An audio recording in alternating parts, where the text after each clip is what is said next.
So you said it was too exhausting to talk about why Trump is an effing idiot. So we should probably start talking about it. So what did he do now? God, I knew you were going to do this. I knew you were going to do it. I shouldn't have even said anything. I should have just kept it to myself.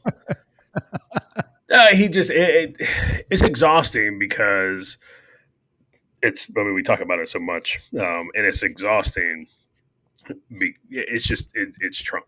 So he attacked DeSantis again. He came out and he said DeSantis wouldn't be governor, if it wasn't for him, and he's responsible, for all the great things that happened in the state of Florida, and he said DeSantis locked everybody down during COVID and this, that, and the other. And it's just like, it's exhausting because it's like, why are you attacking Ron DeSantis?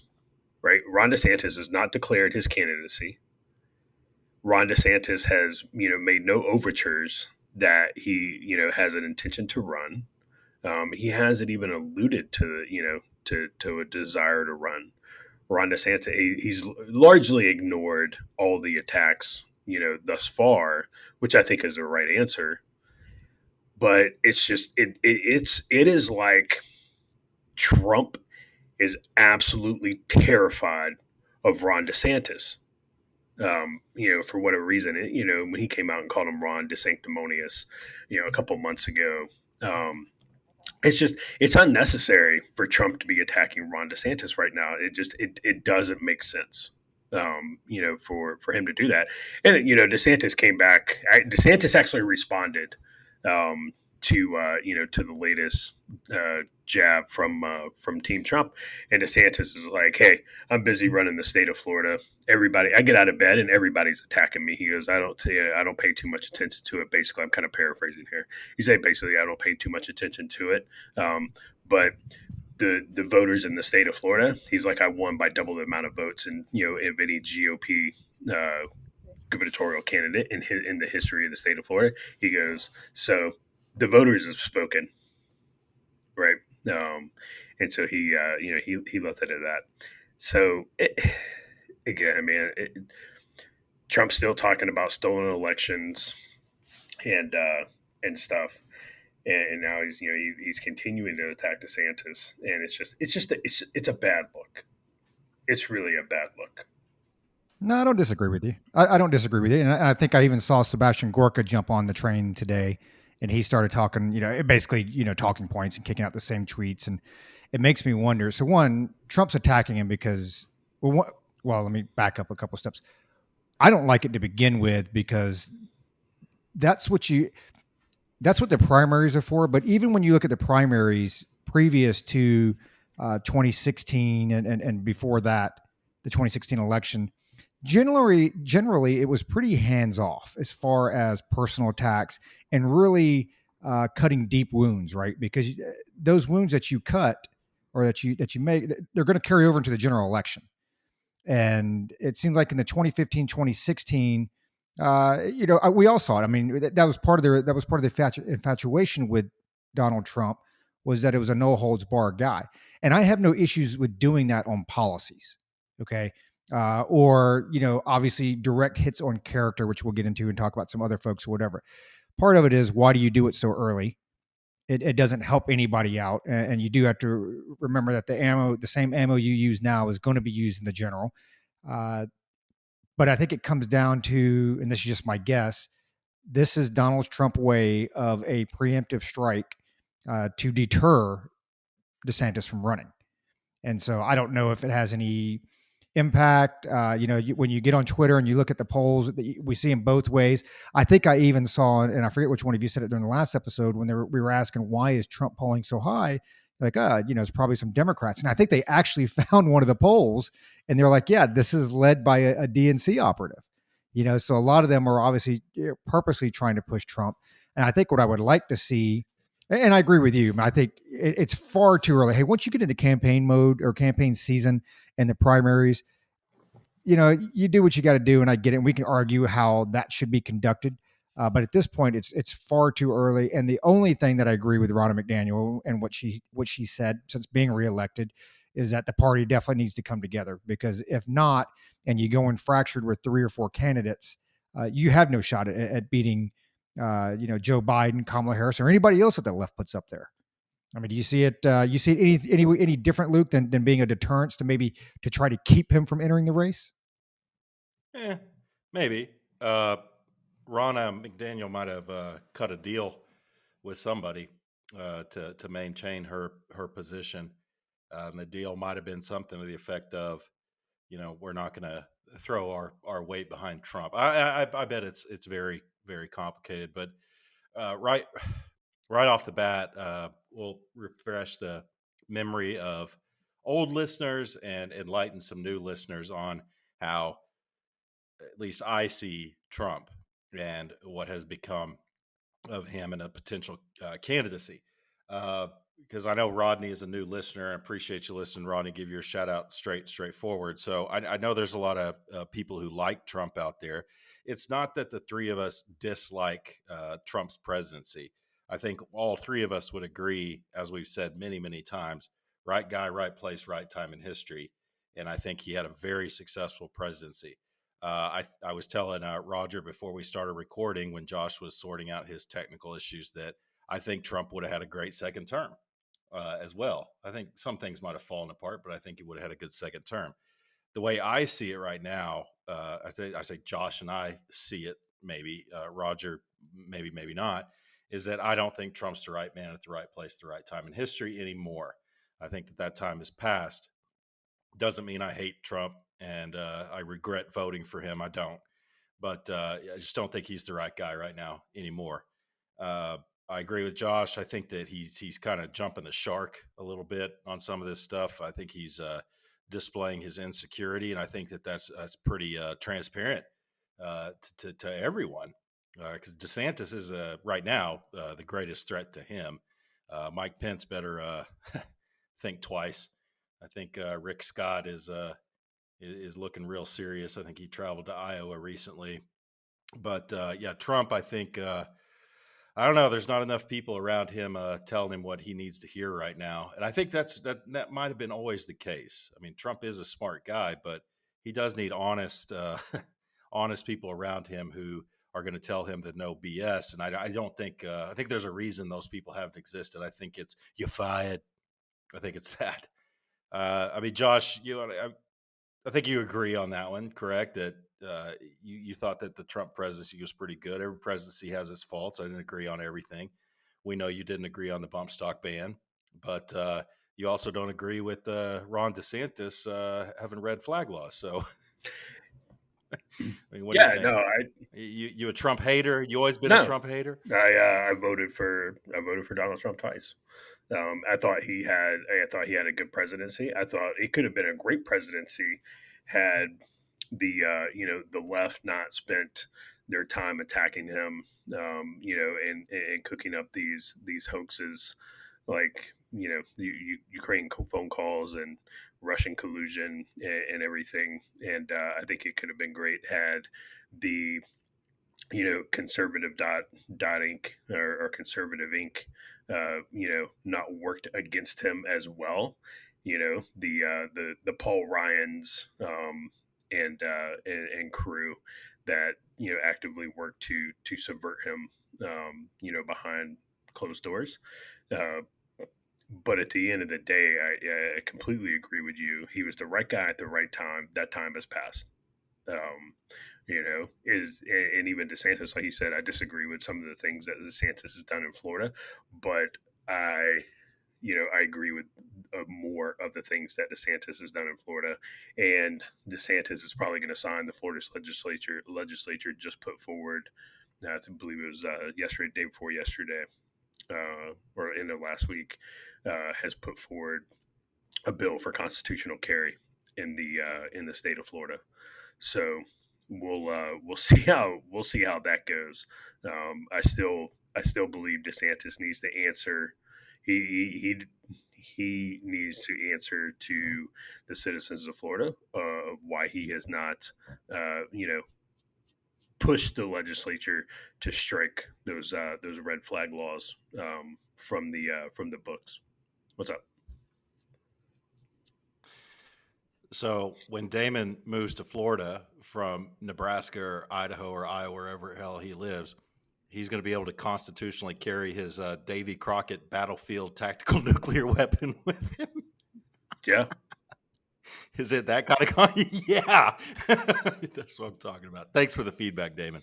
Go ahead, Joe. No, that was that was that was basically all I had to say. But I think DeSantis and I think every governor, especially Republican governor, they need to answer for any red flag laws or any further unconstitutional gun laws that are currently on their state's books. And being enforced. So, but again, I like the Trump presidency. But that time is over. I don't think we need Trump 2.0. I don't think another Trump presidency is what the country needs. And let's face it, Donald Trump made some very, very bad hiring decisions. He hired some absolutely terrible people from the get go, right? I mean, really, you picked Jeff Sessions as your AG right out of the gate. How did that work out? You appointed Christopher Wray to the FBI. Yeah, how'd that work out? Bill Barr, Mike Pompeo. Like these people sucked. They sucked. John Bolton. Like these people just sucked, and I get it. You hate Mike Pompeo? Mike Pompeo, yes. Do you like Okay. Mike Pompeo? Well, no, not necessarily. I don't think he's the worst. Well, no, he's not the worst in the world, but he's not somebody I would want. And if I was a conservative, America first, non-establishment, candidate, president, Mike Pompeo wouldn't be on my short list of people I want to hire. Let's face it. And Mike Pompeo has shown his true colors, since the Trump administration has ended. He's attacked Trump. Mike Pompeo is all about fully funding and supporting the war in Ukraine. Mike Pompeo is all about the establishment, and quite frankly, that's kind of it's a non-starter with me. So that's my 2 cents for what it's worth. Folks, Josh has had a long day today, and he's a little bit on the grumpy side because when we started recording, he was having some technical issues, and we were kind of hassling about that. And Josh, on behalf of Roger, we apologize to you for that. So those of you on YouTube can see Josh's reaction. Roger, what do you got for us? Now, what I do like about DeSantis is, and it's not just him, I like when governors run because you have a record. You have a very clearly defined record. One thing, and I think this is where you're going to find how much appeal he has because he's not really in the national spotlight yet. He has been, okay. He's had some snippets here that he's done very well with, especially when you look at the hurricane down there. And I think the Dems wanted to shine a spotlight so we can see how badly he F's this all up, and that blows up in their face. And then, they move on to something else. So the snippets that he's had has been very good, at least in my opinion, very positive. Once you're on the national stage for an extended period of time, you see how they hold up under the pressure, how they speak. Are they able to maintain the same positions that they've held? The one thing I will say about him, and I'm not a biographer of DeSantis. I can't tell every little thing that he's done, but it seems like the legislature, at least at what I've seen and what comes out of Florida that makes it on the national news or out west here, he believes in the bills that he's signing. He believes in those causes, and I think he can honestly defend them. And I think that goes a long way. As far as the red flag laws, for those out there, we always give Josh a lot of poop over that because, he's always looking for the perfect candidate. Well, hey, everybody sucks. Guess what? We can go through every president back to Reagan and George Washington had a crappy cabinet. It happens. They make crappy decisions. They have crappy cabinet members. Right now with Trump, it's Josh hit it on the head. It wasn't even just the left. It was the left and the right that was coming after him. And now you've got everybody that has any aspirations on the national level trying to make their money off of them. just like with the Ukraine thing. I can't think off the top of my head, maybe you guys can. I can't think of anybody off the top of my head in the national spotlight that doesn't support the Ukraine effort right now. It seems like everybody all of a sudden, hey, Ukraine, Ukraine, Ukraine, unless you have no, the Rand Pauls out there that are like, hey, he's really kind of like, this is what I'm doing. But it seems like just about everybody else that I've seen out there, it's all aboard on Ukraine, Democrats or Republicans. I'm sure there's a couple, outliers out there, but for the most part, yeah, Josh is typing, it's the in thing to do. And so it'll be interesting to see that when if he decides to run, right? If he decides to run for president and he gets in that national spotlight, I do think that with Trump, what he's doing, I think it's going to be effective. And when I say that, maybe not to the extent that he doesn't decide to run, but he's definitely going to factor that into his decision making process. Do you really? Because I think what he's doing, and again, you can disagree with it, agree with whatever. I'm just saying, I'm trying to provide some reasoning and analysis of what he's doing. You not only want Ron to think about it, you want his family to think about this. Do you want to subject your family? Does your family want to go through this for possibly an entire year? Because when you go back to the 2016 election, 2015 primaries, he annihilated some folks. I mean, we've got Facebook chats on here. I mean, he completely annihilated some folks. And again, I don't think DeSantis necessarily has that type of baggage that a lot of these other folks have. Plus, again, as governor, a lot of that stuff comes out, right? A lot of that stuff when he ran against Nikki Fried and who was the like a Charlie Crist, when he ran against them, a lot of that stuff comes out, especially in the state of Florida. It's not like North Dakota. Sorry, North Dakota, I get it. But let's be real. The spotlight isn't on North Dakota or Wyoming as it is in a state like Florida that up until his latest election was considered a purple state, right? Now they're saying that it's predominantly red. So I think he's gone through a lot of those that vetting process that a lot of other folks don't get. Unlike George Santos, who gets elected and pretty much lies about everything, and apparently nobody checked anything. Like even and I know we're jumping around here a little bit, and if you want to jump on this one, Josh, you can. But so George Santos, okay, and these are just the big ones, right? The ones that they're a member of Congress, lied about his high school, the one that he attended, lied about the colleges that he went to, lied about working at Goldman Sachs, lied about Citigroup, and then there's like 30 or 40 other things that he lied about. So not only, here's what kills me, not only did the Republicans not vet him, the Democrats didn't vet him. I mean, like, this is like some basic Googling, right? It is mind-boggling. I mean, you think that because I sit here and I'm just like, man, how do they let a guy like this get, especially like, hey, where did you go to college? Maybe you need to fax me a copy of your diploma. And maybe he did. Maybe he made it up. Who knows? I don't know how deep he went into all this stuff. But when you look at the right not vetting their own candidates, well, the quote unquote enemy, the people running against him, they didn't vet him either. And I don't know who ran against him, and I don't even know if they threw anybody up. I'm assuming they did. So maybe it's just me speaking out of turn. But I want Josh's opinion on this. And you can go back to talking about DeSantis if you want to as well to close that out. But with George Santos, so he said today that he's going to sit out on every committee until everything's all cleared up. Okay.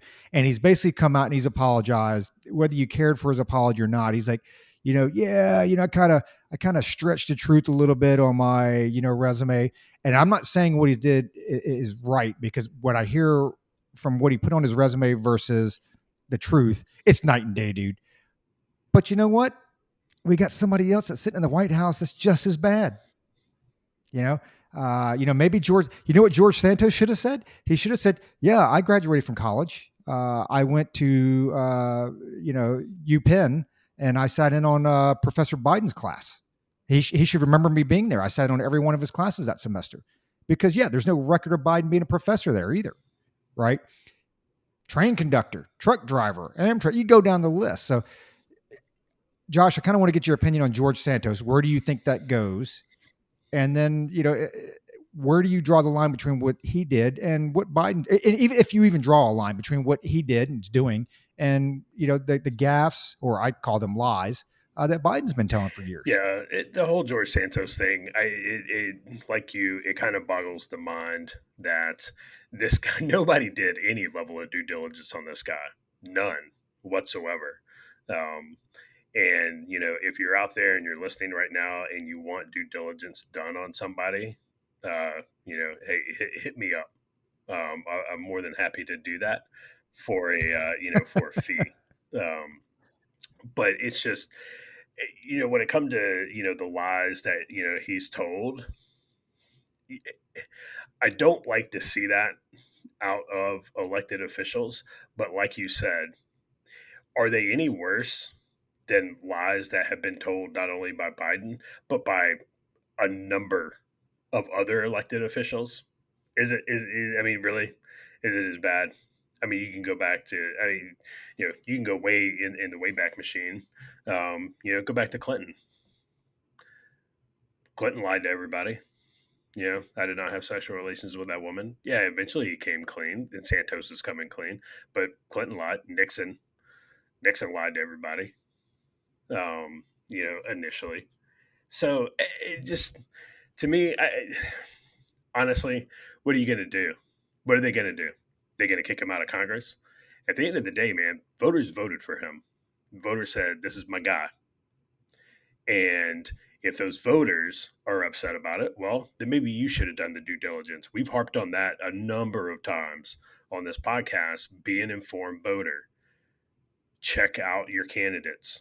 Do not take them at face value for what they're saying. Why?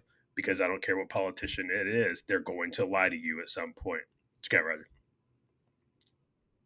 So, and I think that's where I have the issue. Wouldn't you say that's a bigger problem that he told those lies during the election, which probably led to votes versus now, get it, a lie is a lie, but there's a difference between telling a lie after you're elected on some story, whatever, versus I'm telling a lie on some qualifications that might be the reason that some people are voting for me. Yeah, that's possible. But if you're voting for somebody just because they went to a certain college, well, then I tell you what, why don't you just stay home and sit this one out? If you're voting for somebody just because of their sexual preference, again, why don't you just stay home and sit this one out? If that's what really got you, up off the couch and to the polls, well, then you really shouldn't be voting in the first place, right? I mean, is there something that's, Santos, is there something that he did that he said he did and said, I did this policy, I wrote this policy, I passed this bill, I did this, legislatively or in some capacity, right? That, okay, maybe, right? When you start talking about that, I did this, oh, okay, well, that's, I share the same values, it's got blah, blah, blah. Okay. But when you're talking about, where you graduated in your class, okay, if that's what got you to the poll to vote. Well, I mean, he did say that he increased revenue at Goldman Sachs by like $250 million. So, I mean, talking about bringing revenue back in the district, and I get your point. It's just that's where the fine line, I think, for me is. And I don't know anything about the dude, so I can't tell you his background or anything. Just that to me is a little bit of a line. Nor should you know anything about him. You know why? Because he's not your representative. And here's my thing: is like, are his constituents okay with it? Are his constituents okay with that? Because y'all hear me rant about the House of Representatives all the time. That's your touch point, right? So if he goes back to his constituents, which he should, and he probably hasn't, because now he's apologizing to the nation. It's like, no, apologize to your constituents, apologize to them, give them, a sincere explanation of what's going on and who you really are. And if they vote for him again, then I don't have a freaking problem with it. If they do. Now, when the president lies, that's a little bit different. When a congressman lies, they represent way more people. So I'm sorry to jump in on that, but Josh, that was a really good point. I don't recall your exact words, but I had written it down, and then you said it. Are his constituents good with it? I think I wouldn't be okay with it if my So, rep did according something like to that. the New York Post 10 hours ago, and I'm just pulling this off the headline, New York Post, so obviously not a liberal, 78% of his constituents say he should resign. Then there you go. And I do think it's because of that. I do think it's Yeah, because of the absolutely. misrepresentation. Not And that's disagreeing with either one of you. That's what I was about to say. If my representative did something like that, I'd be like, oh, this dude's got to go, because I don't want that dude, that certified sociopathic liar, representing me. So, sorry to jump in there, but that's just how. No, and those are very. I mean, you brought up a very valid point. Here's my question. You know what's crazy is that I think I think the founders, in their wisdom, um, I think there's a process to recall elected officials. Yep. That's crazy, They thought about but that back then. They I thought know, about that. I That's know. insane. So if it is true that 78% of his constituents, you know, want him to resign, well, there's a process for that. There's a constitutional process for that. Why don't one of you aspiring, astute, individuals that feel so betrayed, why don't you get the ball rolling and have a recall election and recall them Yep. and kick them out and elect somebody else? And next time, do your damn due diligence and learn about your candidate. It's crazy. So, one more thing about Ron DeSantis for you new listeners out there. Um, we make a lot of predictions that end up coming true. Uh, one we made recently was Gavin Newsom coming out as bisexual. And Ryan, two things. There's nothing wrong with Coors Light, my man. What am I supposed to be drinking? Some namby-pamby, bonefish, whatever IPA? No, man, I drink what I like. I took a step up from Coors Light. I finally made, or from Keystone Light. I finally made it in the world number one. So, number two, and yeah, we'll just go ahead. Number two, we said that Gavin Newsom will come out as bisexual within anywhere from 6 to 24 months from now, before the election. And Ryan, I think that Josh's best line was, "Oh, there's white males in Gavin Newsom, all right." Not Roger walks around warmed up, which was a good one. But Josh's best line, he had two zingers in the last one. Go back and listen to the last episode, y'all. It was really good. But here's another prediction: DeSantis, when he runs, which he will, he's going to have a lot of university fraternity, and I put air quotes on this, ghosts in his closet that will come out, a la Brett Kavanaugh. You mark our words on that. That dude's going to get all kinds of people coming out of the woodwork, like Brett Kavanaugh did. I think that's going to happen with DeSantis. I mean, you guys, Roger, you agree or disagree on that? I mean, to me, that's that one, and I still stand by voter suppression of Florida. I still think that they're going to hit on him. Of course, they're going to call him a racist. Of course, that's too easy. White male racist. He's going to be a little bit tougher though because of his background, military background, Navy SEAL. He held a clearance. There's going to be a lot of that stuff that I think they're going to come out with it. But I think, don't get me wrong, they're going to fire their arrows, right? But I think there's going to be. Well, he went to Buds though, right? I think he went to Buds, right? Didn't he go to the training? Yeah, I think he went to Buds. Uh, Google that, Luke. So I think a lot of that stuff will come out, but I think he had a clearance in the Navy with his military background. Not say they do the best background checks, but there'll be stuff hurled at him. I just don't know that it'll stick. And so far, again, from what I've seen, he's pretty polished. And I think this is what separates him and Trump from again from what I've seen. Trump has to have the last word. And may even go down the road of maliciousness to get that last word, and maybe some false half truths to get that last word. Whereas DeSantis tends to kind of take it in and then maybe gives it that moment of clarity, that thought, and then comes out with something very decisive, very coherent, and addresses the issue at hand. That's what I've seen from DeSantis. I haven't seen him cook off yet. He was a SEAL JAG guy, support guy, did not go to Buds. Okay, so I stand corrected. I thought he went to Buds. Uh, Either way, with the military background, maybe he had a clearance, maybe he didn't. And that, of course, that's a big difference, right? Because with the clearance, he would have gone through a lot more of a background check than had he not. So I think he'll get them. I think they'll bounce off of him. I don't think they stick. The guy seems like he's had a pretty clean background. And again, going back to him as governor, I mean, a lot of that stuff's been thrown out there. Believe me, if there was something out there like that, Charlie Crist would have brought it up, especially as that lead started to grow and grow and grow, and he started losing the grasp. And being Florida, I think they would have pulled out all the stops if something out there was like that. What's up? Yeah, I mean, but back the SEAL JAG guy, right? I mean, Right. yeah, I'm not the as my close friends know, I'm not the biggest SEAL fan in the world, but I will say this: to be picked up by any of the SEAL teams to be a JAG guy, you have to be very trusted by them. I mean, you think about the JAG guys that were attached to some of the units that we've served with; they were very, very well trusted.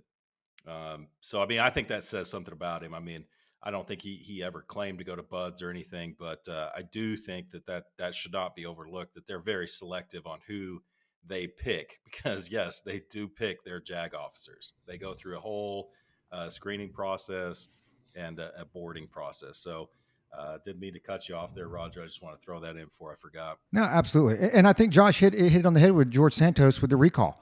If if his constituents are really angry, well, here's where the rubber meets the road. Let's see the guy get recalled, right? As far as Gavin Newsom, yeah. So once every 54 episodes, which Josh threw them both out at the same time. So I don't know. He pulled out for Game 7 or whatever. So some great lines there. One last thing before I kick it over to Josh. So the only reason Luke went from Keystone Light to Coors Light was because we started doing YouTube. Okay. Back when we were just podcasting and you couldn't see the can, he was drinking Keystone Light. Once we went to Miller. YouTube and and once you could actually see the can on video, he had to upgrade his game. And Miller High Life. And I don't even know if you can drink water out of a beer can on YouTube. I mean, Josh, are you familiar with the rule on that? Sure, I mean, you I don't can, know. right? I mean, we've drank some. Obviously, we've drank a lot of whiskey on this podcast on YouTube. So I don't see why you couldn't have a beer. I don't know. Maybe. I know that YouTube will ban you if you video yourself putting a 30 round magazine into your AR-15. I know that's not allowed. Yeah, and they won't allow Yeah, suppressors on you there can't. either. You can't have. You can't. So you can have a suppressor, I think, but you can't show actually attaching the suppressor to your weapon. Um, Well, that makes all the right? sense in It's the so world. dumb. Yeah. So as far as my zingers that both of y'all have brought up, I guess sun shines on a dog's ass every now and then, huh? So yeah, recall Santos and everything. As for the predictions, I could totally see some Brett Kavanaugh stuff coming out on Ron DeSantis. It's going to come out that it either happened in college or it's going to come out that it occurred while he was governor of the state of Florida, and of course it'll be an undisclosed source or somebody can't say who it is, or there's like it's gonna be something because they've got to do something to they've got to do something to combat Ron Santos, because he is, like Roger said, he's very polished. He's Trump policies, but he's very polished. He conveys a point very quickly, and he doesn't he it's it was Deliberate. yeah. Sorry, I'm interrupting you. That's what I was looking Yeah, at. Was no, deliberate. he's very deliberate when in his statements when he addresses, and he's very common sense. Ron DeSantis knows how to talk to Joe Sixpack, um, by and large, and I think a lot of that, I mean, Ron DeSantis went to Harvard Law, which, not an easy. He went to Harvard or Yale, one of the two. I want to say it was Harvard Law, but it was one of the two. He's very, very polished. Obviously, he's a JAG officer, and as a lawyer, you gotta, at least somewhat have your stuff together. So I think, I think it'll start coming out very soon. He's already been called a racist. He's already been called a white supremacist. By everybody. He was called corrupt by Andrew Gillum, who now Oh, good the Lord. meth the homosexual meth head, who's under FBI, who was found guilty. Well, he found guilty. He was charged with a number of corruption crimes under the RICO statute. You know what's funny is whenever somebody talks about DeSantis, like when Nikki Fried talks about DeSantis back during the election, and I'm like, you know what? Here's the last person you voted for governor, and I show the picture where like Gillum's half naked on the floor Yeah, with a crack pipe. Like nobody ever responds No, to any I of mean, that. what are you going to You respond know, to? I mean, if you posted that on Facebook, Facebook may respond by deleting your Facebook account because you showed a picture and unauthorized picture of a sexual nature, which is what they which is what they got my account on for the Hunter Biden in the bathtub photo. So yeah, um, and I know you guys have it's kind of switching gears here. I know you guys have seen the Tyre Nichols video. Um, I everybody really everybody was anticipating that coming out when Memphis was like, hey, we're going to release it on Friday at 6 o'clock. I was like, that's a really bad idea, right?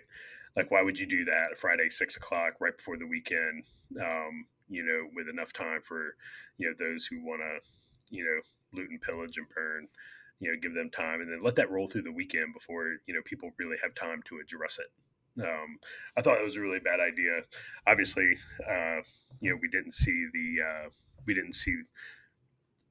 the looting and the burning that we thought was going to was probably going to occur. Is probably because all 5 officers were black and nobody involved in this was white. That's my opinion.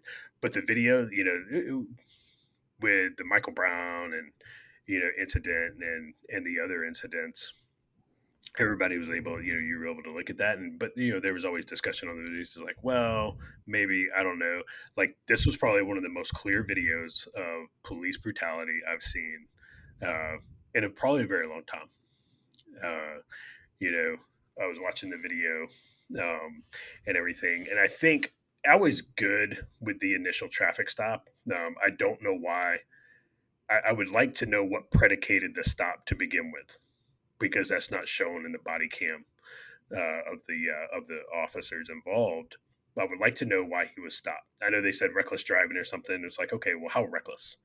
Um, how reckless is reckless? Uh, I was good with the officers at the initial stop. They're trying to tell him to get on the ground. There was a little bit like, hey, you're yelling at the dude. You got 5 people yelling at him to do things. He can't, respond to all 5 of you at once. And he's not exactly compliant. Prior to him running. Uh, so, and then he runs away. All right, it's never going to end well if you run from the cops. Generally speaking, um, once they, rearrest him, or once they catch up with him again, after that, like it's bad. Like it's terrible. It's absolutely terrible. Those cops' actions, and when you take a look at they were part what those are what was the name of they were some part of like some gang unit, the Scorpions, Scorpion. right? And so you're like, oh, the Scorpions. It's like, okay, why are you guys called the Scorpions? Can't you just be like the anti-crime unit or the anti-gang unit or whatever you're focused on? You're the Scorpions. Like those guys have watched too much Training Day. That was my thought. I was like, these guys have watched Training Day one too many times. They think they're Denzel, and they can just kind of do what they want. The fact that they have body cams on and they still acted in the manner in which they acted, that tells me that there is a culture problem within the Memphis Police Department. To know that you're being recorded, but you still act that way, that showed a culture, in my opinion. And we called it on the podcast. When during the George Floyd, it's like if you keep villainizing police officers, the good ones are going to leave, and you're going to be left with the bad cops. And then you're recruiting. You're going to have to lower your standards to fill those manning gaps that you have. And that's exactly what's happened. I can't remember exactly how many, but a number of those police officers were hired after Memphis Police Department lowered their recruiting standards to fill manning shortages. So you know that's what you got on that. Yeah, initial thoughts on that video, man. It was really really bad, Luke. I'd be curious to one to hear what you think, and two, how and why is the left still trying to tie this back to white supremacy? because it doesn't make sense. No one involved in this was white. So does that gain traction with anybody? No, I kind of have a lot. Well, yes, no. I think overall, no.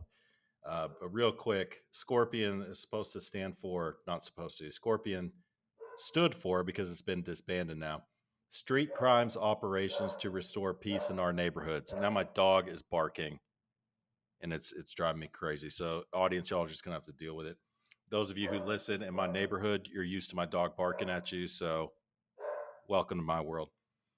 So, what do I think about it? I agree with Josh. It was, I'd like to know why the guy was stopped. I'd like to, not that it matters. Not that it matters. It's like two things can be true at one time, right?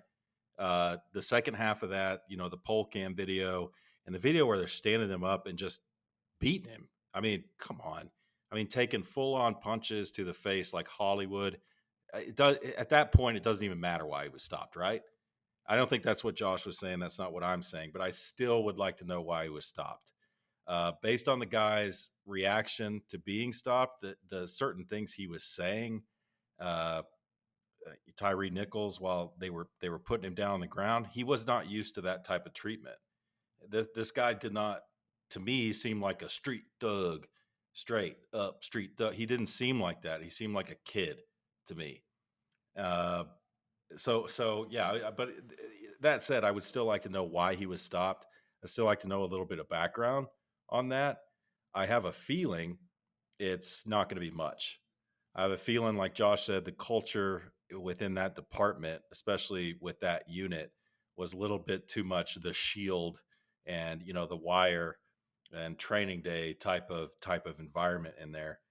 Uh, there's no excuse for that, and that's the kind of stuff that honestly gets me thinking. I've worked with law enforcement quite a bit over my career, and I think that the majority of cops are good. Uh, the vast majority of cops are good. The vast majority of the cops are the types of people you want responding to an incident. Unfortunately, and you guys have seen it in your military career, when there's a toxic environment with people egging each other on, it can get carried away really fast. Let's go back to the Navy SEALs. Ask the Navy SEALs carrying around tomahawks. What the fuck? I mean, well, what's with that? It can just get carried away. The white supremacy thing. I understand how the likes of the critical race theory folks, I can't think of the two names right now, Robin DiAngelo and the other moron. I see how their Marxist ideology would say that. I understand, because law enforcement is, specifically in the United States, is a system that's created by the white man. And it doesn't matter if a black man is part of that system. That black man or woman is now an Uncle Tom.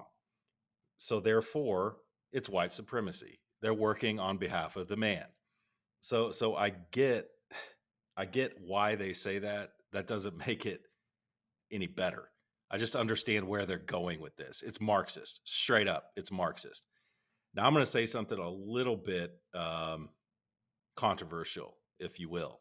I told this to Scott the other day, because it was like Memphis is going to burn, Atlanta's going to burn, all this stuff. It's gonna be like George Floyd. And part of me was like, you know what? If it is like George Floyd, that would at least show me that a certain segment of the community is not purely, I'll say it, racist. Because how much of the nation burned last weekend? How much of the nation burned? Not much. It truly was mostly peaceful. I don't want the nation to burn, but I think it shows a certain level of hypocrisy. I mean, when cops do that, everyone should be equally outraged, no matter what race those cops are, beating the hell out of somebody, not the hell, beating somebody to death who it didn't need to happen. They messed up. It doesn't matter the race. You want to burn something down because the cops did something unjustified? Cool. Why you got to bring race into it? And yes, this is what I'm trying to say. If those are 5 white cops or 6 or whatever, do you think Memphis would have burned that night? over the last weekend? Yes, it absolutely would have. But apparently, certain people, and I'm not even going to say blacks, I'm going to say Antifa is what I'm going to say, who's made up primarily of upper class, college educated white kids, would have pushed a narrative to burn that city to the ground. And I'm saying we're just confused, man. We're confused right now. It's okay if 6 black cops beat a black kid to death. Is it okay if 6 white cops beat a white kid to death? Are we going to riot over that? What's wrong is wrong. What's wrong is wrong. You're going to burn a city down, make sure it's for the right reason. Make sure it's Sherman's March to the Sea. I don't know. I just saw a lot of hypocrisy. I didn't want anything to burn. Obviously, I never do.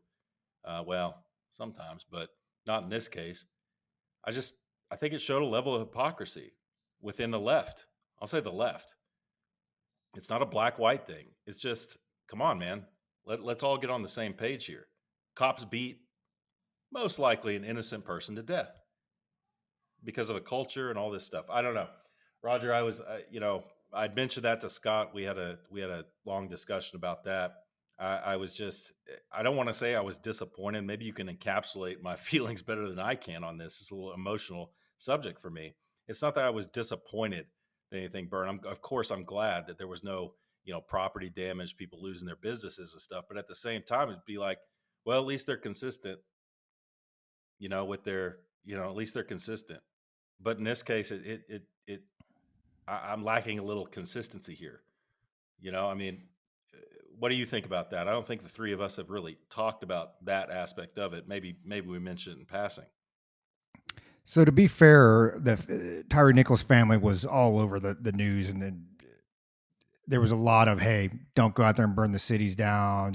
Again, whether these folks listen to them or not, who knows, or whatever. But I did see a lot more of that prior to the other incidents. So I got a quick question here. So in your opinion, and I'll get yours first, Josh, and then Luke's. In your opinion, exact same scenario. If Tyre Nichols was white, would he be dead? That's a good question. I don't know. I don't know. Obviously there have been cases of police officers, straight up shooting, white dudes.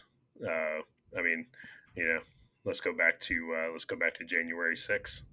The only person who died on January 6th was an unarmed white female shot by a black police officer. I don't remember the country getting burnt down for that. So what do you think, Luke?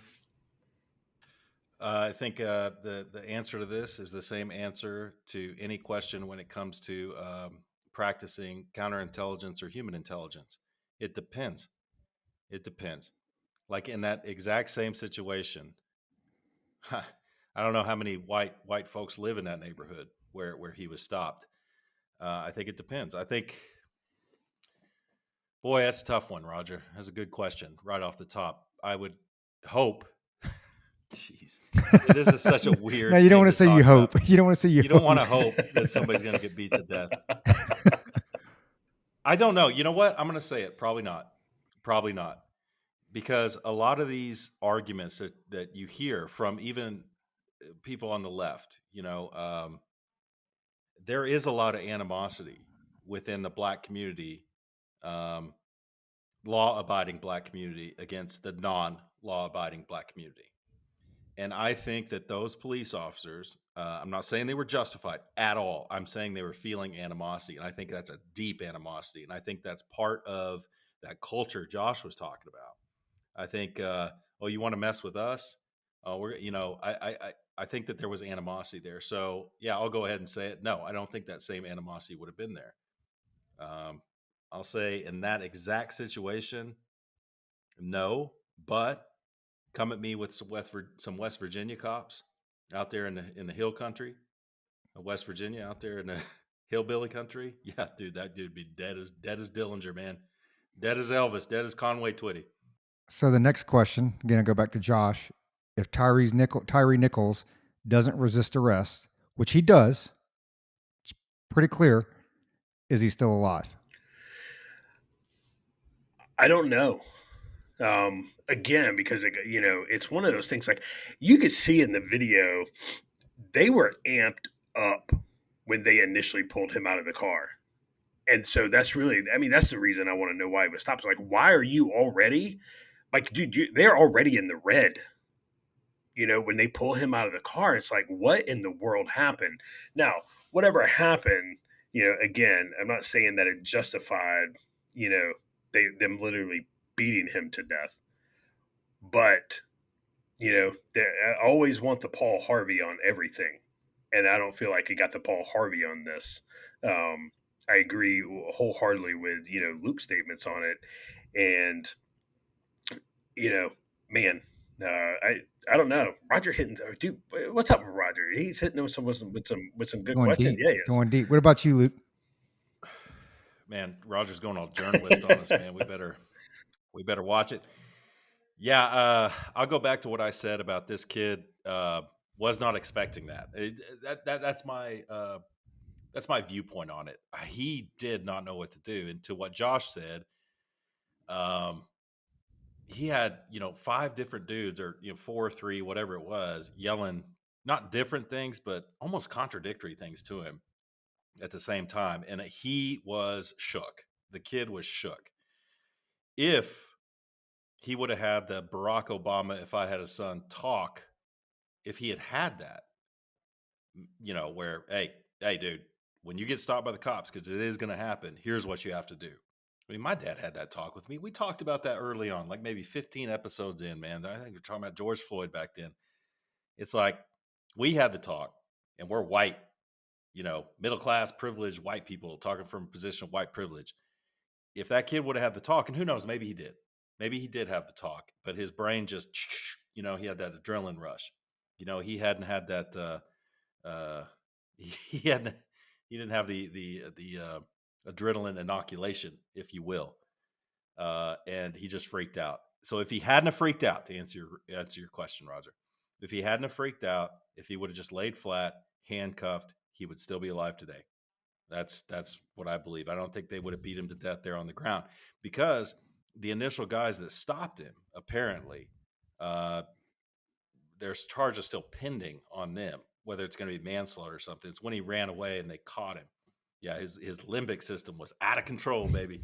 That's right, Josh. And I know those are isolated questions, so I'm not trying to hem you guys up, and I think you guys all hit it on the head. Point being, going back to Josh's, Ukraine, Russia, they can both be wrong. Okay, now one was obviously a lot wronger than the other one was because a kid died. But you start from the upbringing, you start from the culture. I would opine that if he was a white kid, that he'd probably still be alive. And I think the cops, and again, this is just me. I don't know anything else other than what we've talked about here and seen on the news. But I think that the cops thought they could get away with it. Well, before I say this, it goes back to, again, being pulled over by the police. What actions do you take? So he obviously was not in the right. Now, that clearly does not justify, because the beatdown is bad. Like, I watched that. I was sitting with my wife and we watched that, and I'm like, I saw the first body cam, and I was like, okay, it's kind of hard to tell, because all I can really see is like them trying to put him down, and he's not really wanting to go.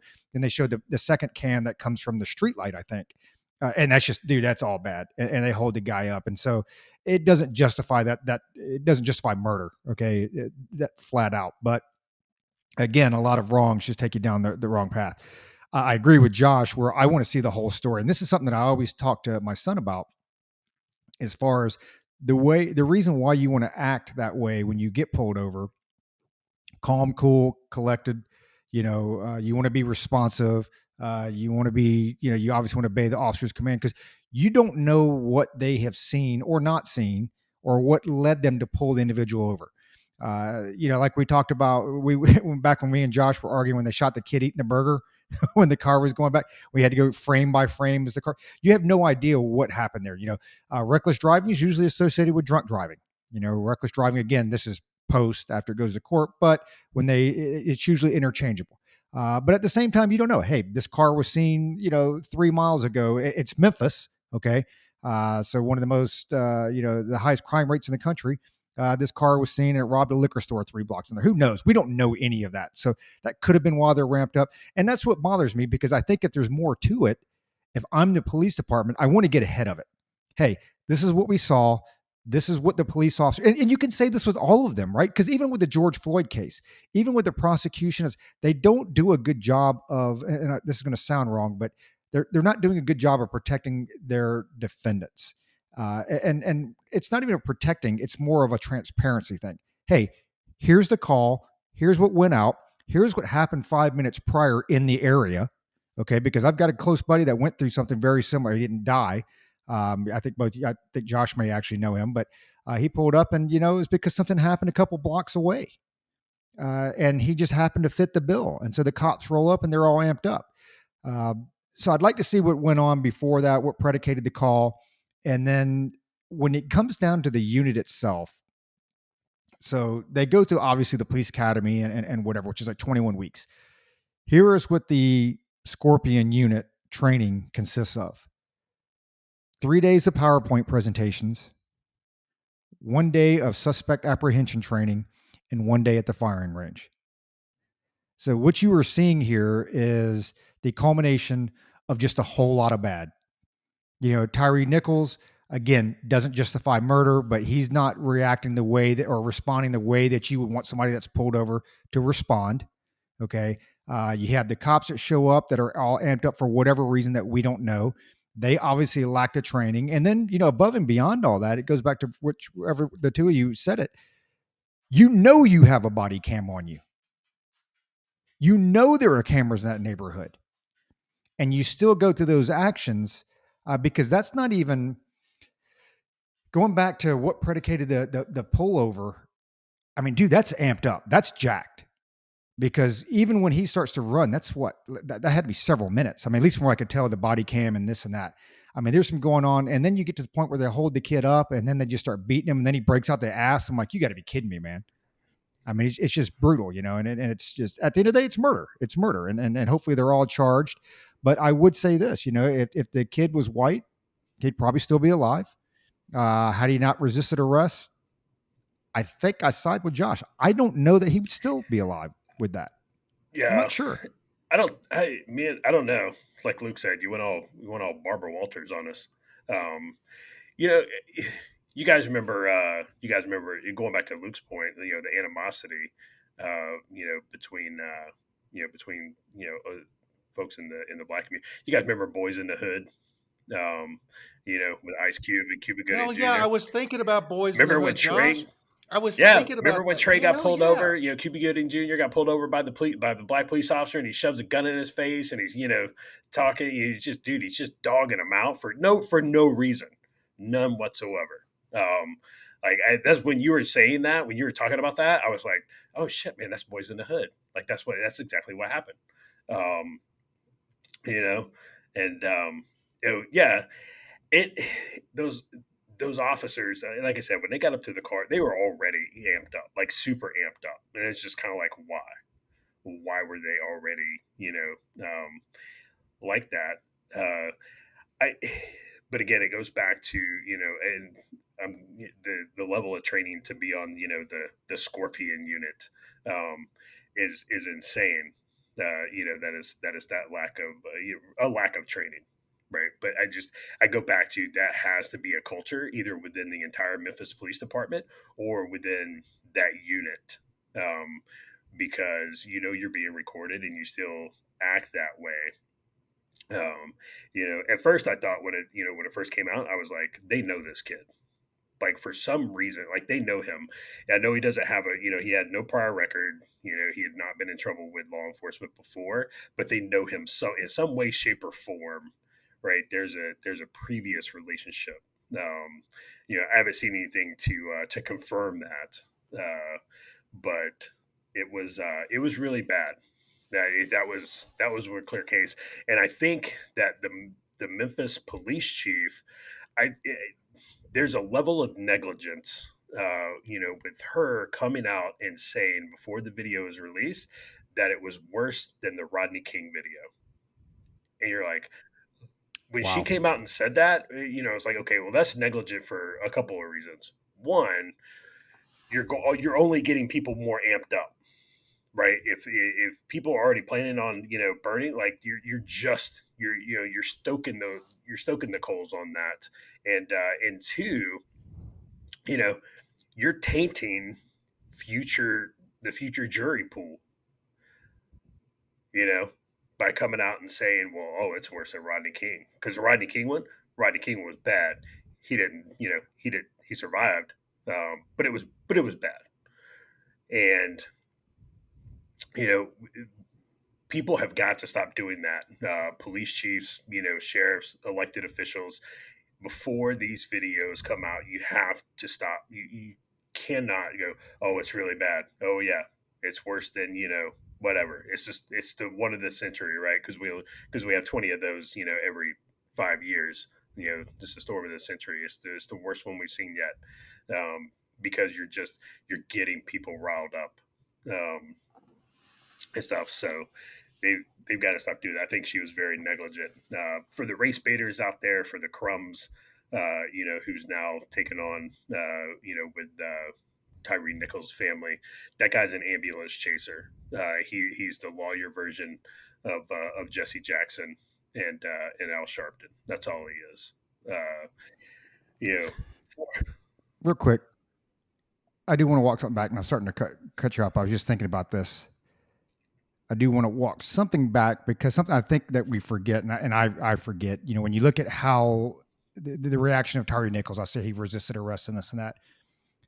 And again, not that we're anything better than anybody else in world training, but we've got a career in the military and law enforcement and this and that. And you go through certain level of training or whatever, and you look at a kid on the street, Tyre Nichols, say kid, young adult, young man, who has no formal training, no military background, no police. Now that I look back at it, I mean, the guy probably feared for his life at that point, right?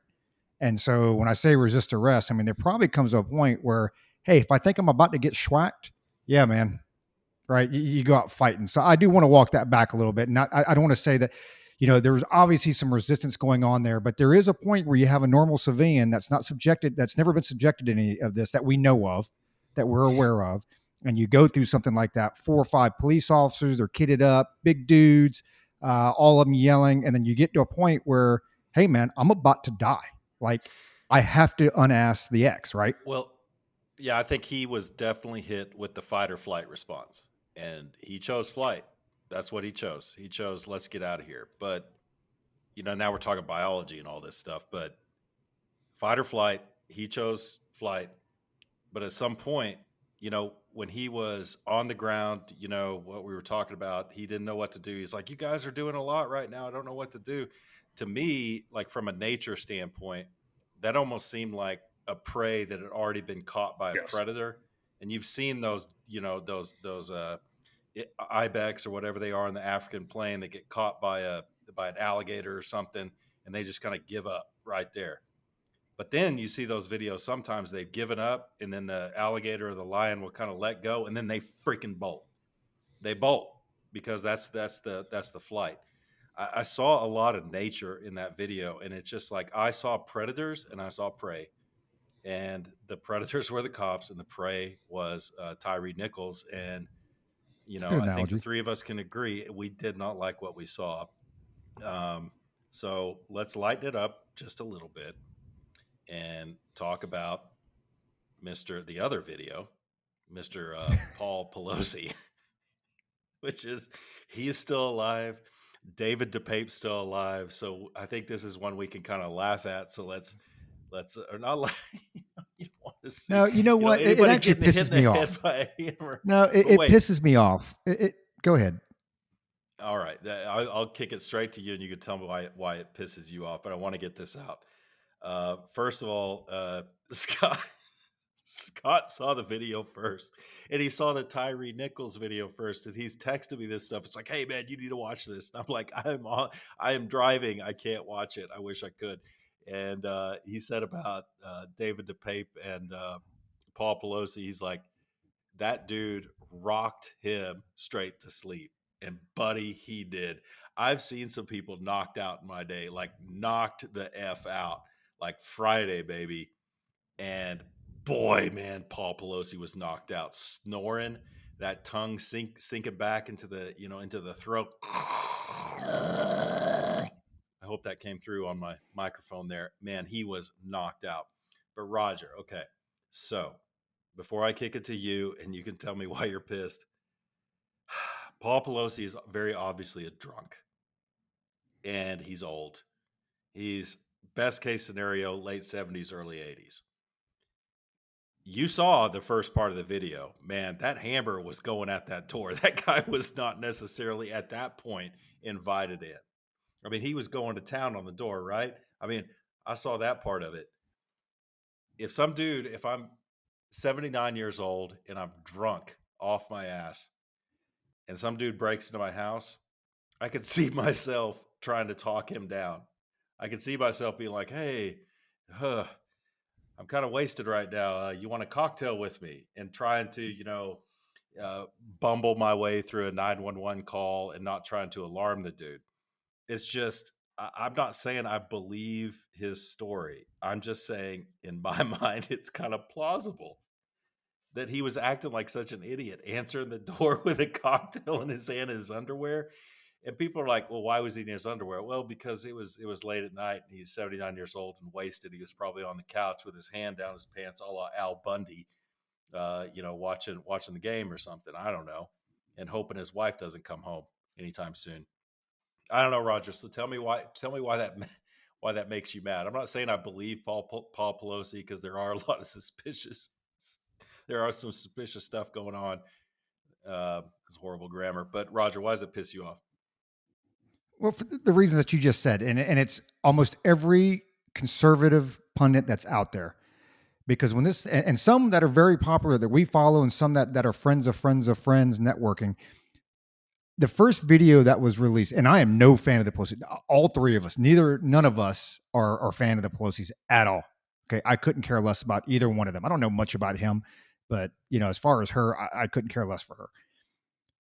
But the fact is, when the first video was released, that was of the police body cam, dude, it doesn't look good. Like, I'm sitting here watching again. I'm watching it with my wife, and I'm like, the cop comes up, and I see the painter's tape around the window. And it's like, okay, what's going on? And the knock on the door, yada, yada, yada.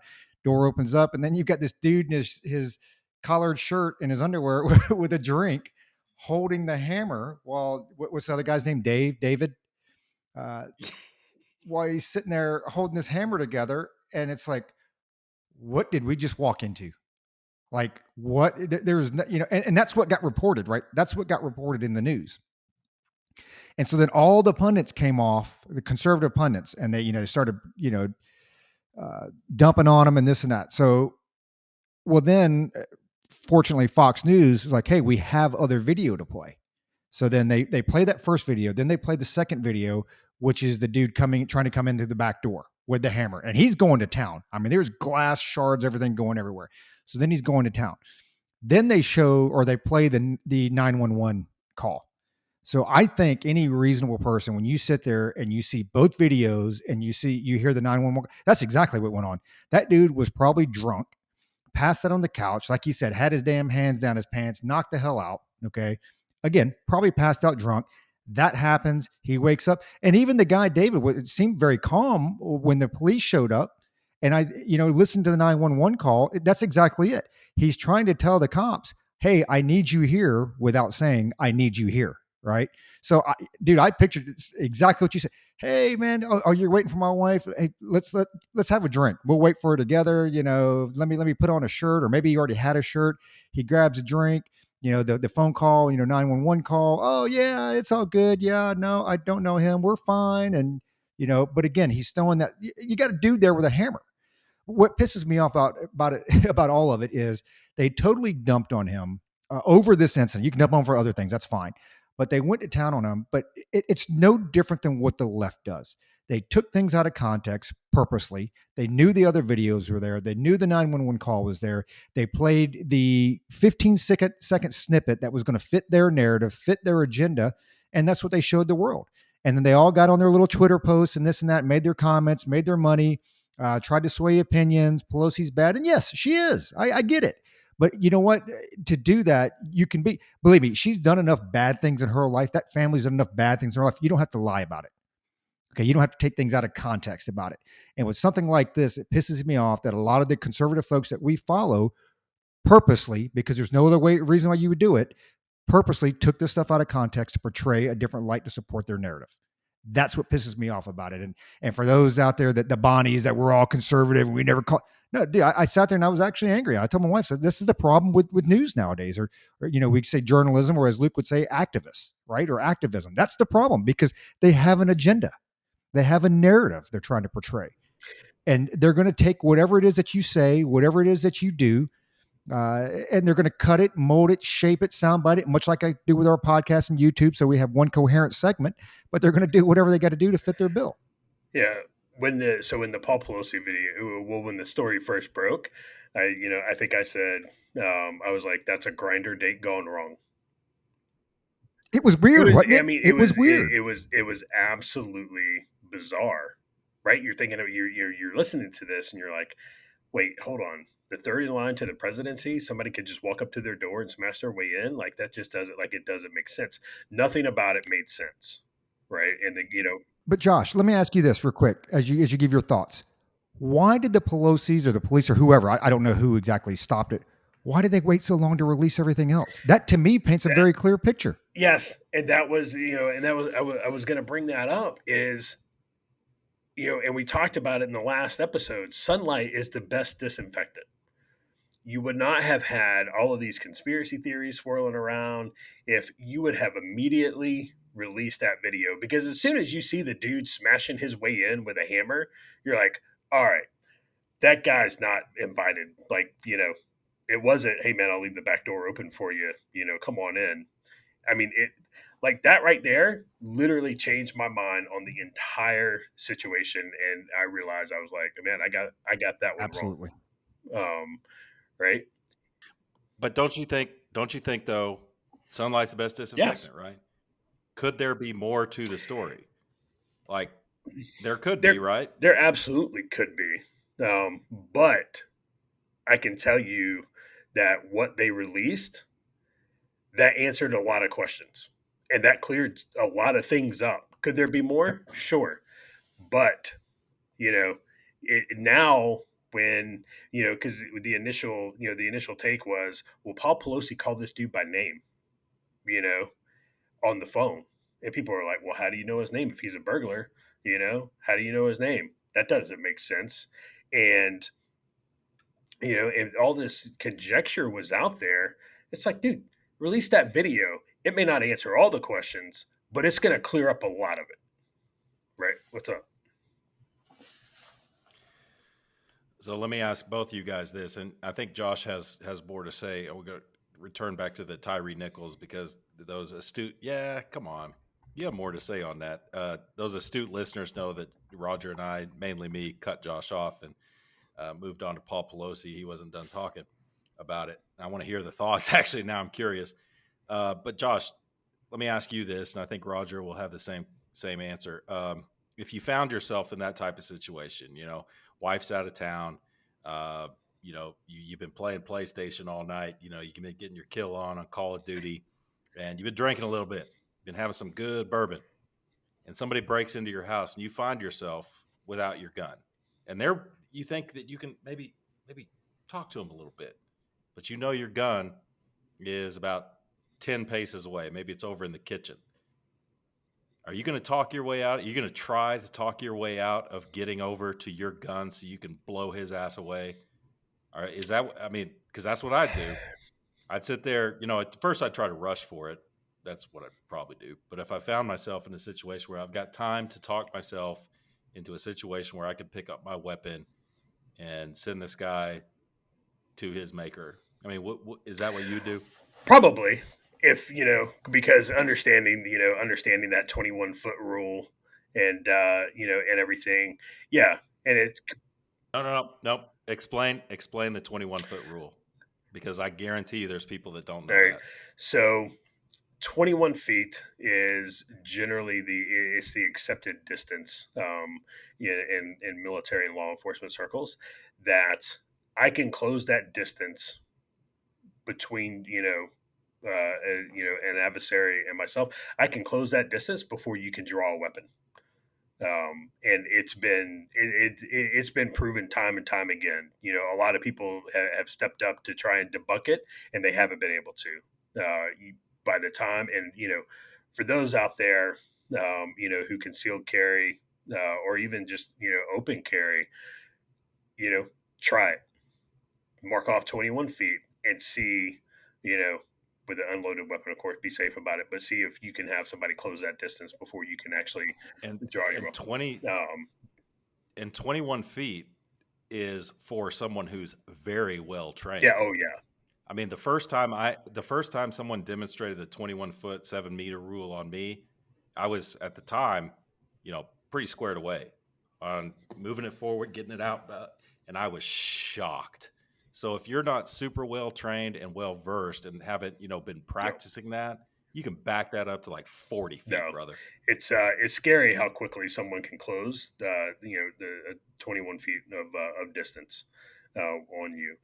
So yeah, I would have probably talked to that guy, because when they opened the door, that guy didn't necessarily sound a whole coherent either. So it's like, okay, is this guy on something? Is he drunk? Is he high? His response time is it's probably not going to be that. So yeah, it's I'm absolutely going to be like, hey man, how you doing? What you doing that hammer? What you doing that hammer, Carl? From Sling Blade. All the while, yeah, I'm gonna be moving toward either my my handgun. I'm going to be moving toward something that I can use as a weapon. That's I'm going to get to my tools plus one. In that scenario. So again, when had they released the video right when it occurred, when that incident occurred, then I would have been like, damn, man, like that legit happened to Paul Pelosi, just like they said it did, based on what I've seen, right? Instead of all this conjecture, about, well, how did he know his name if he was a burglar? Who does that? How can somebody get into, the Speaker of the House's, residence like that? It just, none of that made sense. Had they released that video, it would have been a lot better. It's still bizarre. Like it doesn't make it any less bizarre. And it's just, it boggles my mind that you're the Speaker of the House. You're the third in line to the presidency. Where is your security at? Where is your security? Do you not have armed security on your residence, especially in a place like San Francisco? Not exactly the safest place in the world. And even if it's not it's not like the Yakuza, showing up on your door. With all the homeless drug addicts, dude, I'd have security just to keep the drug addicts, from trying to break in my house to steal something so they can go, hock it to get their next fix. I don't know.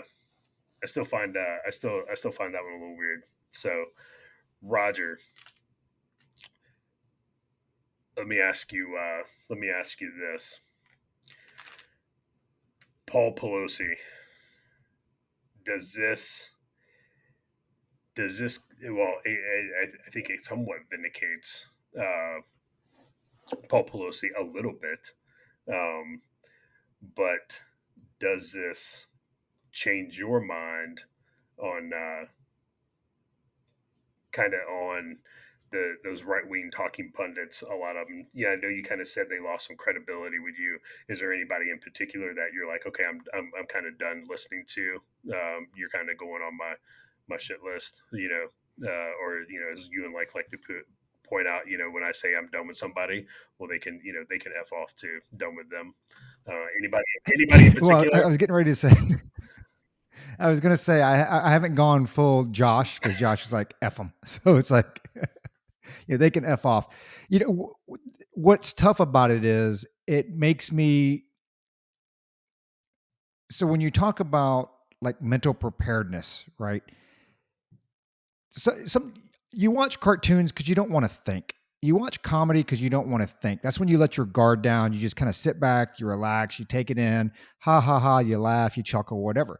And so when you have some of those trusted entities like your Sebastian Gorkas and those guys, you like to take what they say at face value. And I don't have to do a whole lot of thinking. I don't need to do due diligence on everything that they do or say.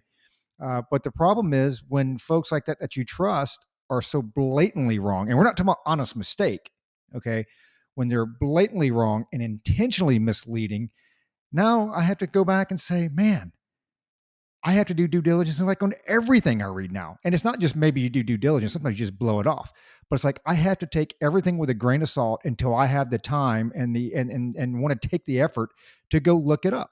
And I had a buddy, Ted, he listens, both of you guys know him, and we were talking about something that I won't go into too many details, but Fox News had brought it up a couple years ago, and it was in our former lives. And I'm like, man, they are so wrong on this. Like, I'm pretty sure they could have gone to any of our kids, and our kids would have done a better job fact checking and providing them info than whomever they paid to do this stuff, right? Whoever they paid. So Ted was like, well, just think, this is something that you know about and are very familiar with, and you know that they're this wrong. Imagine all the things they report on day after day after day that you're not as familiar with. Imagine how wrong they were on those items. And we take it at face value. And it's not just a Fox News. It's a Fox News. It's a CNN. It's an MSNBC. CNN, by the way, had the lowest ratings in the last 9 years. Glorious. They're like, what can we do to fix it? Well, it's like, just tell the truth. But that's with all of them. It's like, all we want is, we want the facts. We want the truth. And at the end of the day, if you don't have any more, hey, this is what we have. In our word, we call it, NFI, no further information, right? Or not further identified, or whatever you want NFI to stand for. But it's like, basically, this is what we have, and we'll report more when we know it. But they come out with like the Paul Pelosi thing, and you hit it on the head. It was funny, grinder date gone bad, because that's all we saw. And I don't know who intentionally didn't release it, didn't want to release it. But then once the videos were released, there was like a 30-minute piece there where all the folks were jumping all over the videos. And again, it's like, hey, man, these are people that we trust, that I feel I can let my guard down when I read their stuff and kind of take it at face value. That's why I don't retweet a lot. I don't retweet a lot because it's like I have to verify everything. I have to validate everything. And then when people you trust knowingly, okay, we're not talking about an accident, but knowingly put information out there like that to sway the opinions of us, okay, they're educated, what we consider quasi-educated followers.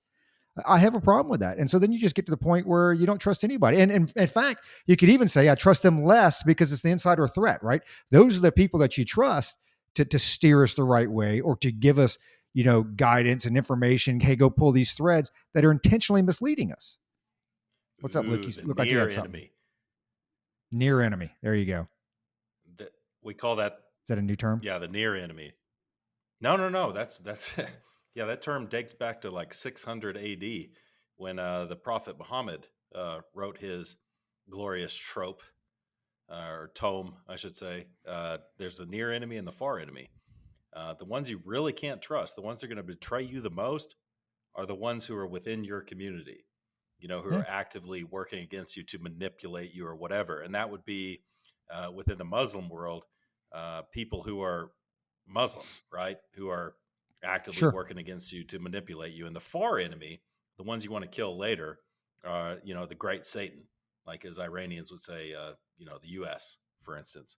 Didn't mean to cut you off there, Roger, but I was just like, no, you're spot on. Because like all three of us will sit here, if we see a tweet or a post that comes out from Kamala Harris, Ron Klain, the White House, anybody else on the left, you're like, okay, this is BS. Let me go look this thing up. Let me Google this. Yada. Back when Biden claimed inflation was zero, from whatever 2 months that was, disregarding the fact that inflation is year over year, like, okay, this is BS. Let me go dive in this. We end up diving into everything they say. Whereas those that we trust, or respect and trust, we kind of take it at face value, and we fail to do the necessary due diligence. So I haven't gone full Josh mode on all of them, because if I had, I just have no followers, or I wouldn't follow anybody, because you find out most of it's. But I would say this, I can't remember off the top of my head, but there's only like one or two folks that actually came out and was like, hey, you need to look at the entire video. You need to look at everything.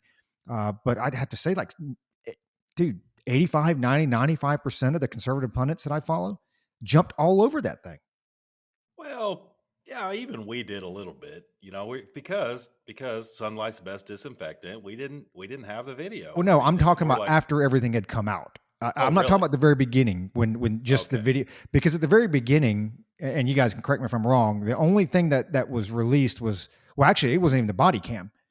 And then I think the body cam got released first, right before the break in at the back door, which, again, I'm no ballistics expert or whatever. I mean, the guy's got a hammer going to a window, so I know you cannot hit my windows that many times and not get in my house.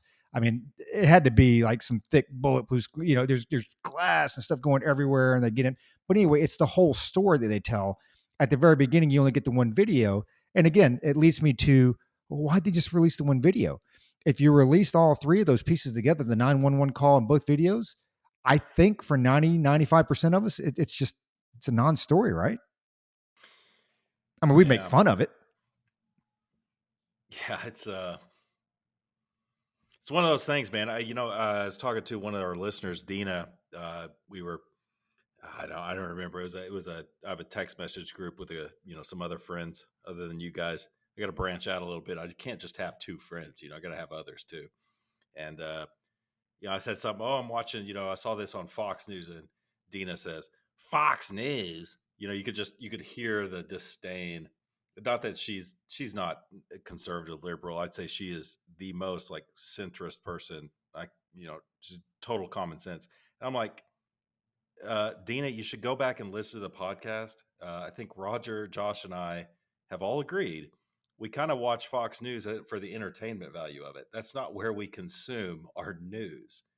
I think the three of us do due diligence. Like if Sean Hannity's crazy ass says something, it's like, well, yeah, let me look that up and see what's really going on. I will say this though, man, Tucker Carlson has got some good writers and good producers. I'll say that because I only watch his show for the monologue, for the opening monologue. I'm like, oh my God. And I have a laundry list of stuff I've got to look up the next morning or later that night if I'm feeling frisky on holy crap. Wow. He's got a good point. But the thing is, I mean, Fox News, these pundits, it's entertainment. That's all it is. That's not, I don't think any of the three of us get our news from Fox News. Although the Sunday morning is pretty good. I mean, I would say that those the Sunday morning folks are pretty good anchors. It kind of reminds me of the old days, you know. Uh, but yeah, I don't know. I could go in any number of directions here. I could go with pop culture. I could go with some other stuff like environmentalism because I went down the Wikipedia rabbit hole early this morning, and I saw some stuff. I was like, oh man, I could bring this up on the podcast, and it might send Roger into conniption fits. But so I could go any number of directions. Josh is, but I'm not going to. I'm gonna kick it to Josh because we cut him off earlier, and he's not going to go off on Tyre Nichols. Y'all are going to have to hit up culperscanteencup.com to see Josh's thoughts on that because he's going to write a blog entry on that on his final thoughts. So that's a little teaser. So we're going to send it in whatever direction Josh wants to go. So Josh, what do you got? So, did you see Stephen Curry in his comments today? F him and his The coach. absolute best, right? So Stephen Curry lives in a $30 million mansion, and they have, the city where he lives. They were going to put in affordable housing. All right, so you go ahead and read Section 8. Probably in the area next to his $30 million mansion. Now, understanding that, Stephen Curry, he either founded, co-founded, or he sits on the board of directors of this, the nonprofit that is specifically chartered to bridge the wealth gap, the racial wealth gap. And he came out today and he basically said, "You're not putting affordable housing next to my $30 million mansion because I am, quote, concerned about safety." And it was like, you can't make this stuff up. Like it is the absolute best. you're working to bridge the racial wealth gap. Hey, great, we're going to put affordable housing next to your $30 million mansion, and it's Jason Bateman from Mozart who's like the FUR. It's just it is fantastic, the hypocrisy. And the other one, the other story, and then you guys can take it, wherever you want to go. So Bernie Sanders is he's coming out with a new book, and the title of the book, "It's Okay to Be Angry About Capitalism," right? Because it's coming from Bernie Sanders, and he's just an old kook. And but you know what the best part is that he held an event to promote his book. Not only was he charging for his book is not free. You have to pay him for his book. You had to buy a ticket to get into the event so you can read his book about it's okay to be angry about capitalism. I love it. I absolutely love it. The world is on fire. It's It's a great grid. it's a clown world. It's a complete shit show. Like, so you guys, right, Roger, take one of those or whatever, wherever you want to go. I just wanted to highlight those. I love it. Well, on the Steph Curry thing, not only did he say that you're not going to build it, but he's like, but if you do build it, I want higher walls, right? It's no different than the wind farms out Do there. walls Hey, you work? can build wind farms. Just apparently they do around his house.